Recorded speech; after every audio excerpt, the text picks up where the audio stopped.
The governance of prosperity borrows from biology the term habitat to analyze the actions aimed at improving dwelling conditions and the human settlements in which they are located.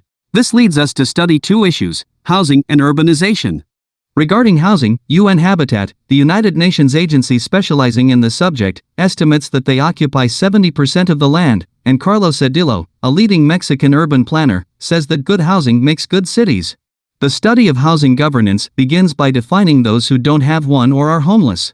For the UN, primary homelessness, or rooflessness, includes persons living in streets or without a shelter that would fall within the scope of living quarters, and secondary homelessness includes persons with no place of usual residence who move frequently between various types of accommodation, or persons usually resident in long-term shelters or similar arrangements for the homeless. Likewise, the United Nations considers that a house is adequate when there is security of tenure, availability of services, is affordable, habitable, accessible, is in an acceptable location, and is culturally adequate. For them, it has been essential to clarify the role of the government in housing matters. Therefore, they consider that the government's duty isn't to build housing for everyone, and the right to housing isn't the same as the right to property or land, which are two rights that have had a very particular historical development.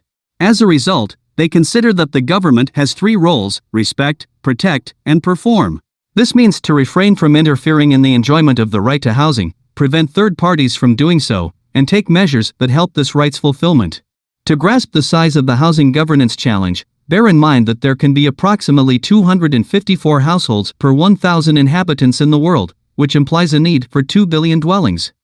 The other vital aspect of habitat governance is urbanization, the agglomeration of individuals in smaller spaces that lead to the consolidation of what we know as a city. To give you an idea of why urbanization is so important, according to UN Habitat, 100 years ago, less than 5% of the population lived in cities. Currently, it can be approximately 50%, and it's estimated that in 2030 it can reach 65%. This means 2 out of 3 people will live in cities, a monumental change in a relatively short time. When a city has more than 5 million inhabitants, it's called a large city, and when it has more than 10, it's known as a megacity. In 1995 there were 22 large cities and 14 megacities. By 2015, just 20 years later, there were already 44 large cities and 29 megacities, practically twice as much. This phenomenon is of such magnitude that it's estimated that 193,000 new homes are added to the world's urban population every day, which means adding a city the size of Santiago de Chile every month. And why has urbanization accelerated? Most consider that there is a significant correlation between productivity and urbanization. The World Bank estimates that the city, with only 54% of the population, is responsible for 80% of the GDP. Sami Waba states that no country has reached middle-income status without urbanizing, and no country has reached upper-income status without vibrant cities. One of urbanization's crucial issues is density, or the number of inhabitants per unit of territory occupied. Density determines the urban footprint. To give you an idea of the density phenomenon, 1.5 million square kilometers are currently urbanized, which is 1.17% of the planet's 130 million square kilometers of emerged land. This gives us a world average of 2,300 inhabitants per square kilometer. Some consider this number to be a waste of land, especially when it's assumed that for every urban hectare, 2 additional ones are needed for food cultivation. This generates a debate about whether it's better to densify or expand. While advocates are on both sides, UN Habitat recommends that good habitat governance should combine the two strategies. The problem with expansion is that the urban footprint brings great challenges in land management, the transportation system, environmental management, and in addition, exacerbates a model of life dependent on the private vehicle. Let's look at this graph. It shows the consumption of space by means of transportation, measured in square meters. You can see that while a walking person uses 5 square meters, when he goes on a bus uses between 7 and 8 meters, when he is riding a bicycle uses 10, and in a private car it can be between 80 and 160 square meters. This means the type of transportation generates a significant demand on the land.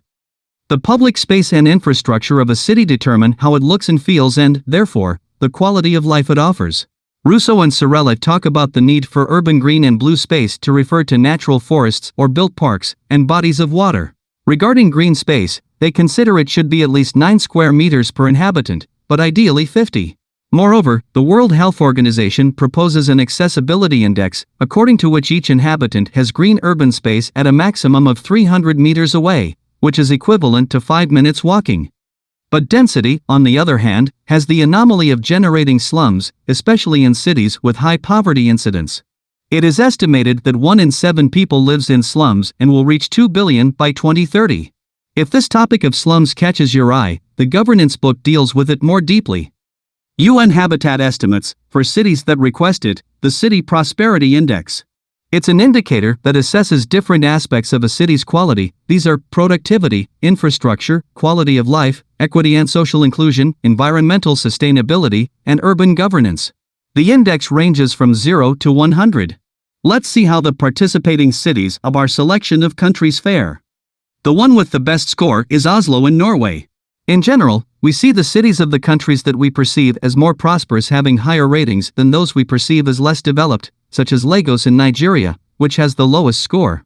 While there are no big surprises, it's worth noticing the case of Hong Kong in China, which one would expect would result better evaluated, and it barely achieves a modest 57 out of 100.